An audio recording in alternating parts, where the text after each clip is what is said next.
Hello students, good morning.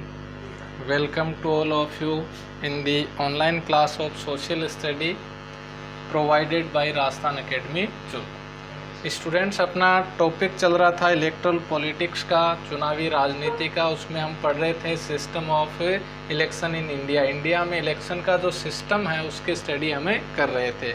उसके अंदर हमने जो कॉन्स्टिट्यूंसीज थी उसके बारे में पढ़ा, जैसे इलेक्टरल जो कॉन्स्टिट्यूंसीज थी।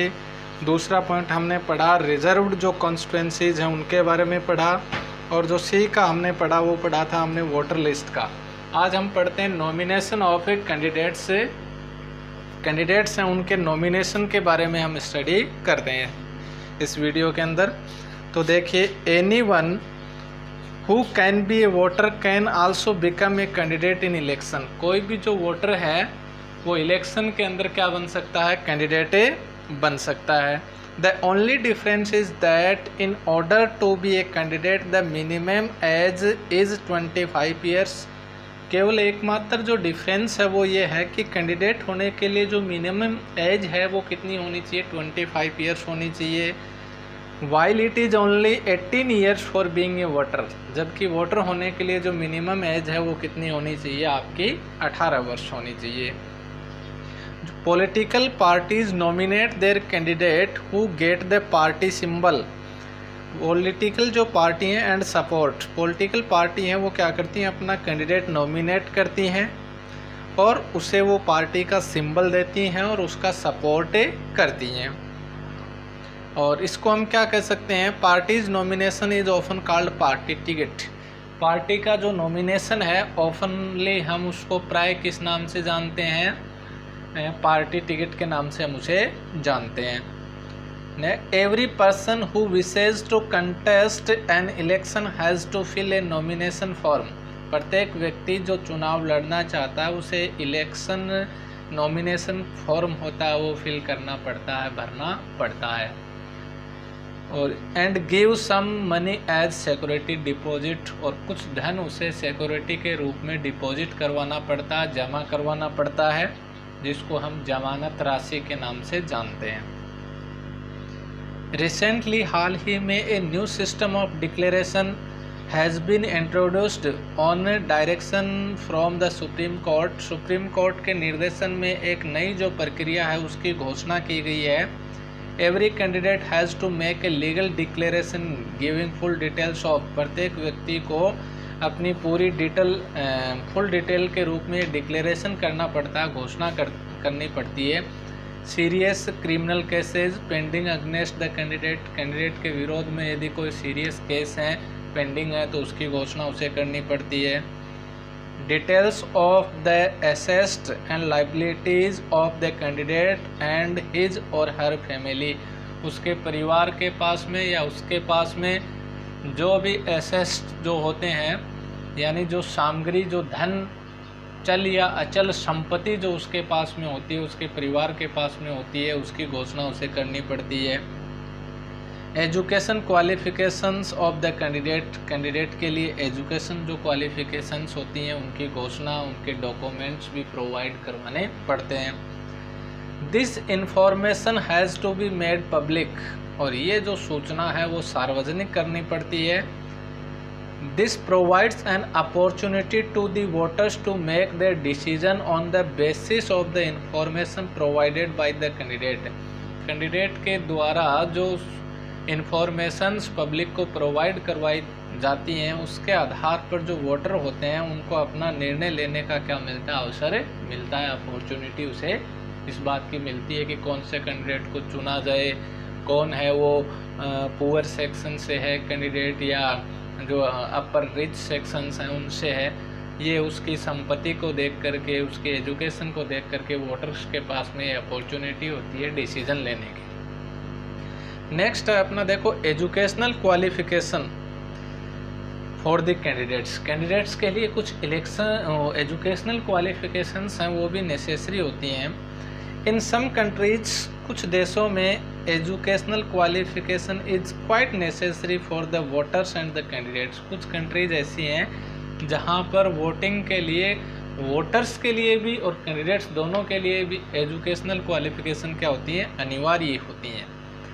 they hold the view that when some kind of qualification is quite necessary for holding any job, और वो इस बात को इस दृष्टिकोण से मानते हैं कि जब हमें कुछ जॉब प्राप्त करने के लिए एजुकेशन की आवश्यकता होती है तो it should also be there for the voters, specially the candidate who would hold such important post of responsibility. तो ये एजुकेशन जब हमें जॉब प्राप्त करने के लिए नेसेसरी है तो हमें ये एजुकेशन इलेक्शन के अंदर भी क्या होनी चाहिए, नेसेसरी होनी चाहिए, और विशेष रूप से उस व्यक्ति के लिए, उस कैंडिडेट के लिए जो इलेक्शन में खड़ा होता है, क्योंकि उसे इतनी बड़ी जिम्मेदारी मिलनी होती है, इतनी बड़ी रेस्पॉन्सिबिलिटी उस व्यक्ति को मिलनी होती है, तो उसके लिए क्वालिफिकेशन अनिवार्य है। कुछ कंट्रीज़ में ऐसा है, बट परंतु मैनी पीपल, बहुत सारे लोग, specially those of the developing countries, विशेष रूप से जो अपने डेवलपिंग कंट्रीज के अंदर जो लोग हैं, do not agree with the above view because of the following reasons. कुछ कारणों से जो ये ऊपर दृष्टिकोण दिया हुआ है एजुकेशनल क्वालिफिकेशन का, इससे वो क्या नहीं है, सहमत नहीं है। इट इज़ आर्ग्यूड, ये तर्क दिया जाता है, that educational qualification are not relevant to all kinds of jobs. वो ये तर्क देते हैं कि सभी प्रकार के कार्यों के लिए एजुकेशन है वो ज़रूरी नहीं होती है, तर्कसंगत नहीं है।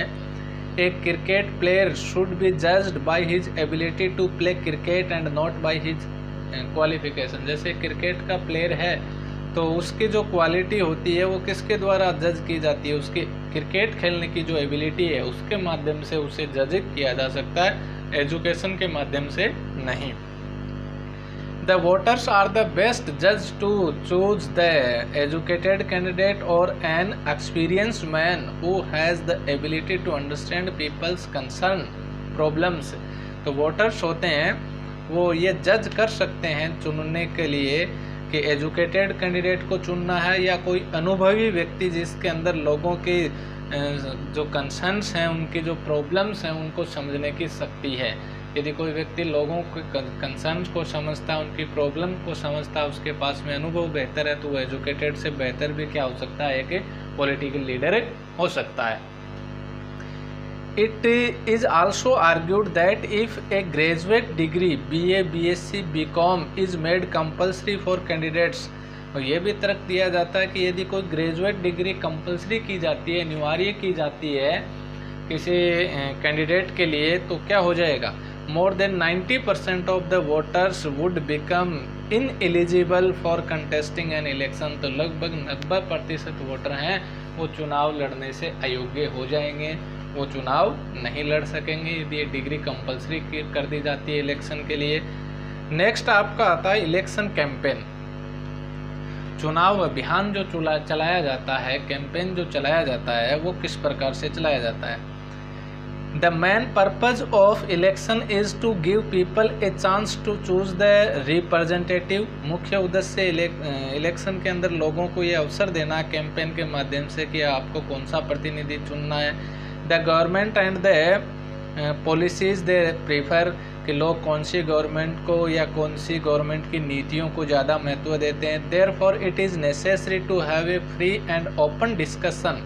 तो इसलिए आवश्यक हो जाता है कि एक स्वतंत्र और खुला डिस्कशन होना चाहिए about who is a better representative, किसके बारे में कि जो कैंडिडेट इलेक्शन के अंदर हैं, चुनाव लड़ रहे हैं, उनमें से बेटर कौन सा है। Which party will make a better government और what is a good policy, कि अच्छी नीतियाँ कौन सी हैं, कौन सी पार्टी वो एक बेहतर सरकार बना पाएगी।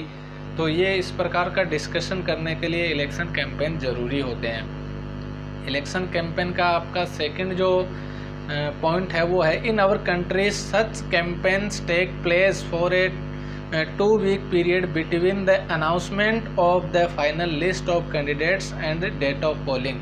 जो पोलिंग डेट होती है या जो कैंडिडेट्स हैं उनकी फाइनल जो लिस्ट उसकी घोषणा होती है, उसके बाद से 2 सप्ताह का टाइम मिलता है अपने देश के अंदर इस प्रकार के चुनाव जो कैंपेन्स हैं वो चलाने के लिए। थर्ड इसका है, in election campaigns political parties try to focus public attention on some big issues. कुछ बड़े जो पहलू होते हैं उनके ऊपर जो पार्टीज होती हैं वो लोगों का ध्यान आकर्षित करने का प्रयास करती हैं। Let us look at some of successful slogans given by different political parties in various elections। विभिन्न चुनाव के अंदर कुछ पार्टी के द्वारा कुछ फेमस और सक्सेसफुल स्लोगन्स दिए जाते हैं अपने इलेक्शन कैंपेन के अंदर। तो थैंक्स स्टूडेंट्स, जो ये स्लोगन्स हैं, नारे हैं, इनकी स्टडी हम नेक्स्ट वीडियो में करेंगे। कौन कौन से जो फेमस स्लोगन्स हैं वो डिफरेंट पार्टीज़ के द्वारा दिए गए हुए हैं।